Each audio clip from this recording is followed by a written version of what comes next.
4 portes mystérieuses qui ne devraient jamais être ouvertes. Il y a d'innombrables portes partout dans le monde qui n'ont pas été ouvertes depuis des décennies et même des siècles. La question est pourquoi ? On pourrait penser qu'aujourd'hui on peut ouvrir toutes les portes qu'on veut, non ?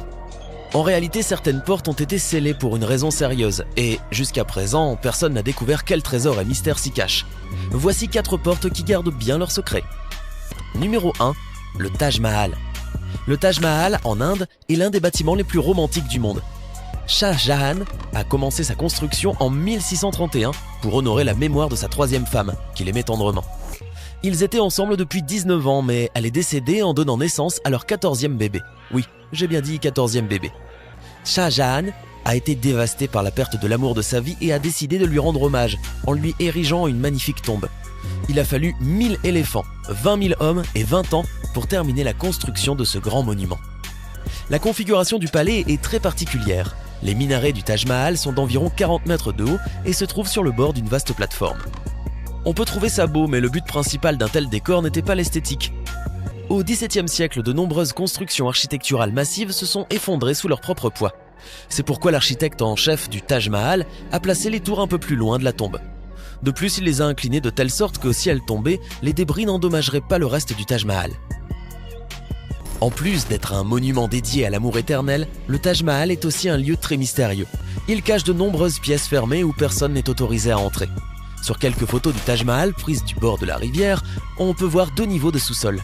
Tout comme certaines pièces à l'intérieur du palais, elles sont fermées. Il y a plusieurs théories sur les raisons pour lesquelles les pièces ont été bloquées à l'époque du Shah Jahan et sont restées fermées depuis lors.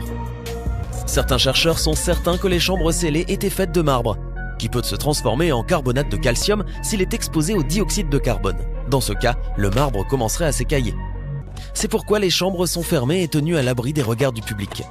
Ces pièces n'ont pas non plus de ventilation. De plus, si trop de CO2 pénètre dans le sous-sol, cela peut entraîner l'effondrement des 4 tours qui entourent le Taj Mahal. Mais ce n'est qu'une des raisons possibles. Une autre hypothèse est que Mumtaz Mahal, la femme de Shah Jahan, a été enterrée dans le Taj Mahal. Ceux qui soutiennent cette théorie sont persuadés que son corps est encore conservé dans le sous-sol du palais, dans le même état qu'au moment de sa mort. Numéro 2, le grand sphinx de Gizeh. Il y a de nombreuses raisons pour lesquelles tu as peut-être entendu parler du grand sphinx de Gizeh. L'une d'entre elles tourne probablement autour du mystère de ce grand monument. Tout d'abord, c'est la plus grande statue monolithe du monde. Elle mesure 20 mètres de haut, 19 mètres de large et 73 mètres de long.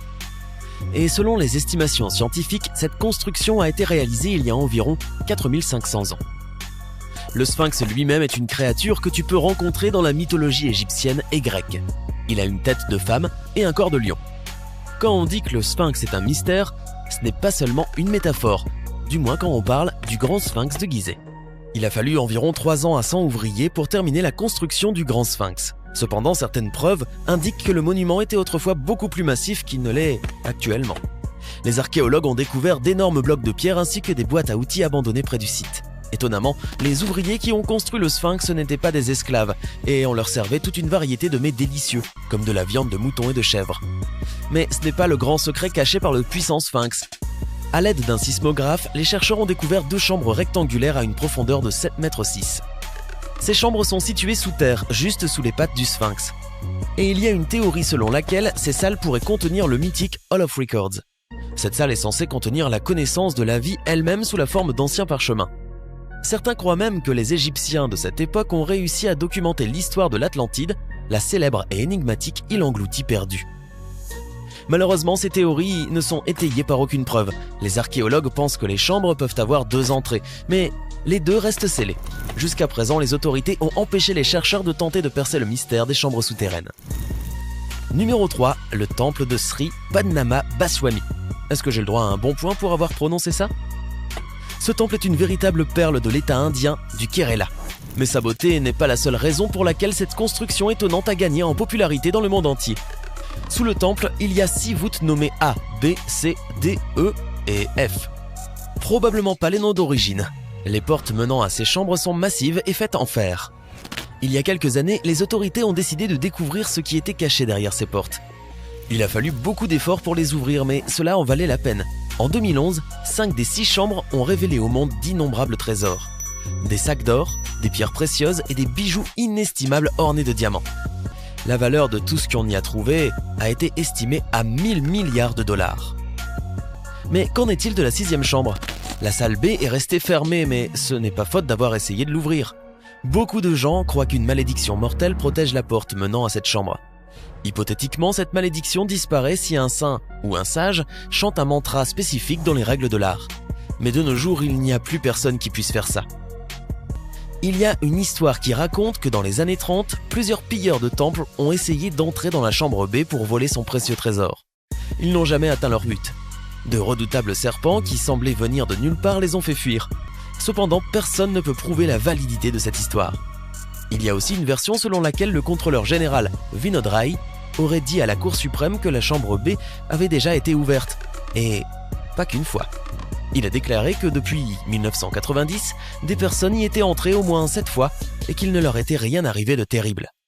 Numéro 4, le mausolée du premier empereur. Dans le centre de la Chine, enfoui sous une colline et entouré de mercure toxique, le premier empereur de Chine, Qin Shi Huang, repose depuis plus de 2000 ans en toute tranquillité. Le premier empereur était un prince de l'état Qin. Il était encore très jeune quand son père est mort, faisant de lui le roi.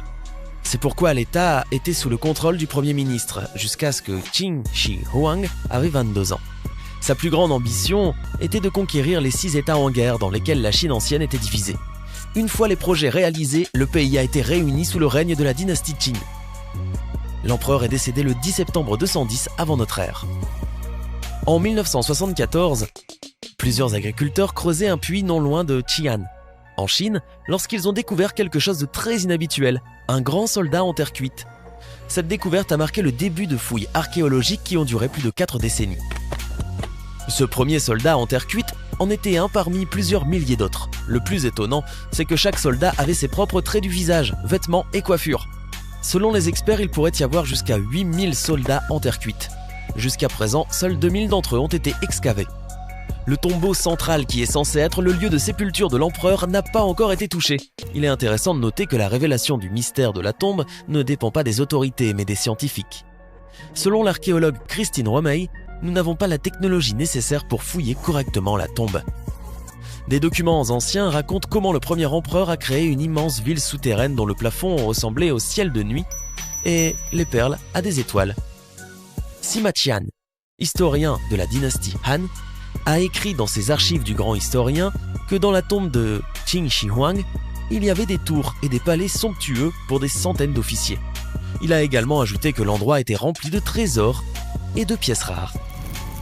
Des ruisseaux et des rivières de mercure liquide entouraient la tombe de Qin Shi Huang. Les deux plus grands représentent le fleuve jaune et le Yangtze, les principaux fleuves de Chine. Les Chinois de cette époque étaient convaincus que le mercure leur donnait l'immortalité. Mais malgré cette croyance, cette substance aurait pu être à l'origine de la mort de l'empereur. L'homme avait tellement peur de mourir qu'il prenait régulièrement des pilules de mercure. Les rivières de mercure sont la raison même pour laquelle les scientifiques ne veulent pas explorer la tombe. Cela pourrait être extrêmement dangereux, tant pour les chercheurs que pour l'environnement. Les échantillons de sol prélevés près de la tombe montrent des niveaux de contamination au mercure incroyablement élevés. Alors, laquelle de ces portes préférerais-tu ouvrir? Dis-nous tout dans les commentaires ci-dessous. N'oublie pas de liker la vidéo, de la partager avec tes amis férus du mystère et de t'abonner à la chaîne.